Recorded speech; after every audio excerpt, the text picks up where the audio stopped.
Yo, yo, yo. What's good? NBA YouTube. It's your man, 100 Grand Ross, coming to you with another episode of The Rock Never Stops. Today, we continue with another episode of our series, My Favorite Thing About Your Favorite NBA Team. And today, we're going to be talking about the Los Angeles Clippers. If you're a Clippers fan, I think you're going to enjoy this video because I'm going to give y'all some shine. I'm going to give y'all some real shine. I think the Clippers have officially turned the corner.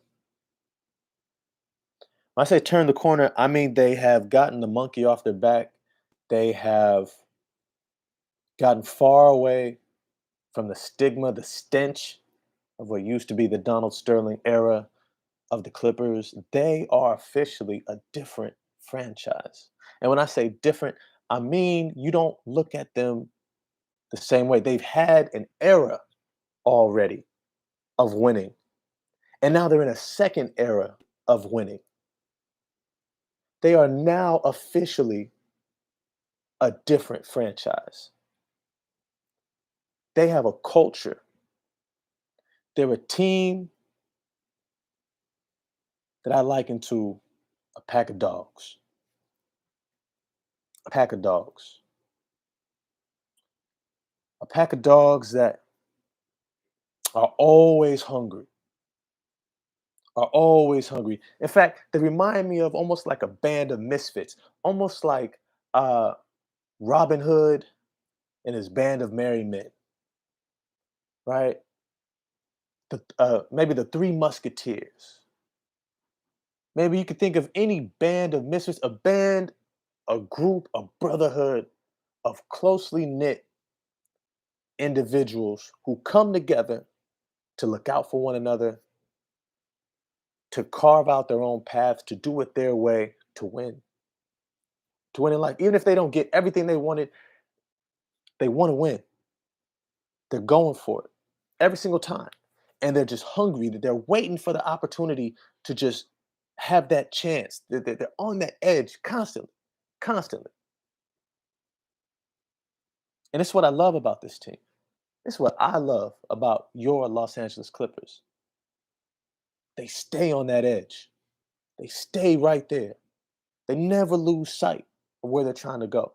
They're not even looking at the Lakers no more. They are who they are. They remind me, honestly, they feel like a West Coast Miami Heat. They got their coach, they got their leader, Tyronn Lue. He will never be outcoached.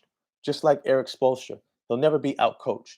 You may have more talent, you won't outcoach them. You may overwhelm them, you have a better team. Okay, cool. You're never going to get outcoached with a Tyronn Lue at the helm. He'll have them prepared. They'll have a game plan, excellent plan to maximize their talent, utilize whatever advantage they can find to be able to give themselves a chance to win against anybody at any time. Regular season, playoffs, finals, it doesn't matter. He's a champion. He's proven. We know who Tyronn Lue is. He's coaching both sides of the ball.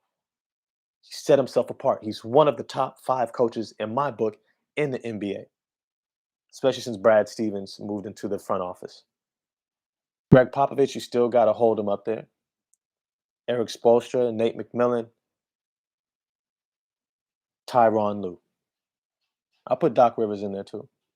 Though Doc sometimes be but there's very few who can touch him. Very few. Not just do they only have Tyronn Lue, but they got Paul George.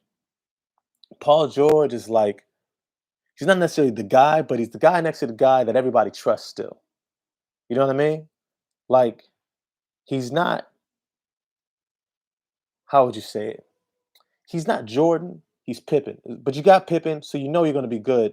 But he's not Jordan. But you know he's still probably good. He's not the guy, but he's the guy that you don't mind putting your weight behind. He can lead you. He showed it last year. Took him to the Western Conference Finals for the first time. First time ever. It was an incredible run. Incredible run. Incredible. He finally broke that stigma off of him. I'm actually kind of curious. Are we going to see an evolution from Paul George that we saw from Giannis? I'm curious. I'm really curious. Because remember, he was an MVP candidate just a few years ago when he was with the Oklahoma City Thunder until he got hurt, right? Towards the end of the season. He's that talented. And now getting the Clippers to where they had never been before last season, breaking off that whole pandemic P, having a great playoff series, carrying his squad. Yeah, he had help, but it was him. It's the Jazz. I believe it was against the Mavs, or was it the Nuggets? One of those teams, right? He had great series. He was exhausted by the end. Don't get me wrong, but he had great series. He played amazing. He was the leader. He got you the buckets you needed. He allowed you to close the deal. I'm curious if he's going to have a big jump this year. And I don't mean a big jump in terms of stats. We know what he can do. He's going to be an all-star. He's a great player. He's an amazing player. But he's going to take that jump mentally where now he stops worrying about what people are saying in the chat. He just plays. I think he can. And this band of misfits, this rabble of randomness, seemingly, the one thing they all got in common is heart. Marcus Morris, not questioning that man's heart. Reggie Jackson, he showed it last season. Eric Bledsoe, look, he may not have been the guy you always wanted, but damn it, don't act like he ain't a guy. When I say a guy, I mean a player. Don't act like he's not one of the better players in this league. In this league. Look, you may not want him as your starting point guard to lead you to a championship, but he damn sure is a guard you want on your team and not have to play against. Right? You got other guys like Nicholas Batum, his versatility, what he did against the Utah Jazz, and being able to spread them out, move without the ball as a 6'9" forward who could play point, who could play make, facilitate, and shoot the three and finish at the rim while guarding four positions, five positions at time. Yo, then you have Terrence Mann, the breakout star of the Clippers last season in the playoffs. 6'6". I believe he was undrafted. Hard nosed guy. He's got that Jimmy Butler vibe where he's just like, I got something to prove every single night. And then you got probably one of the best kept secrets in the league. If he can ever get healthy, ever, because he just is never healthy, ever. Justice Winslow. Justice Winslow, we all thought was going to be the next James Harden. Justice Winslow, with his big body at 6'5", 220 something pounds, got the shimmy, shake, handle, playmaking, distributing, shooting, scoring, touch around the rim, and some phenomenal defense. Phenomenal defense. And of course, Ivaka Zubac, the man in the middle who holds it all together, the big boy, Big John Little, the man who, no matter what, you better pay attention to him. He's like your Steven Adams. He's just going to screen the hell out of you, dunk on you a few times, move you out the way for rebounds, clears the lane. I mean, this squad is a definition of gritty, grimy. It is the definition of a dog team, always coming at you, always coming at you. Most nights they'll have an opportunity to beat anybody, most nights. Playoffs is a little bit different. I think they can get, if they're healthy, they can get through a first round. If they can get Serge Ibaka back, they'll be all the better. But to be honest, when you look at this roster, I say they're a piece away. They're a piece away. Who is it? Who are they gonna get? A disgruntled star somewhere, somebody who somebody doesn't want to pay, and they're gonna pounce on it. They're gonna be like, you know what, that guy. We're getting that guy. And when they get him, you're gonna see the difference. You're gonna see them take a jump, a leap, in what they're doing out there on the court, and they're gonna be scary. I see them somewhere around 5, 6 seed in the Western Conference. Western Conference is not that deep, and I'm gonna do my whole previews later on. Or I should say, it's not as deep as the Eastern Conference. But these Los Angeles Clippers and their band of rabble,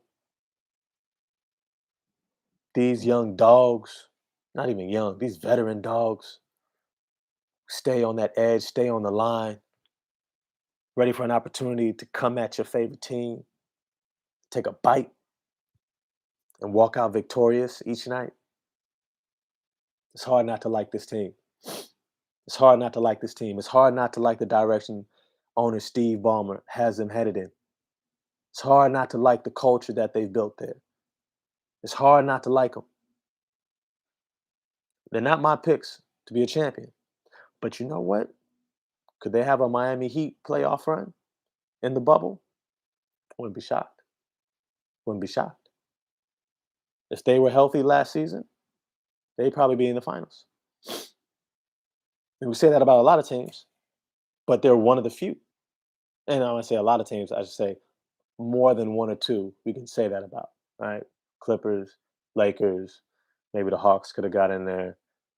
You know, Philadelphia didn't fold. It was open. I don't think it's as open this year, but they're one of the teams you're looking at. They're one of the teams. So that's my favorite thing about your favorite NBA team. I hope you liked the video. Please like, subscribe, comment. Let me know what you think. I definitely try to do video suggestions. So if you have one, let me know, and I'm gonna get back at you. Holla. Peace.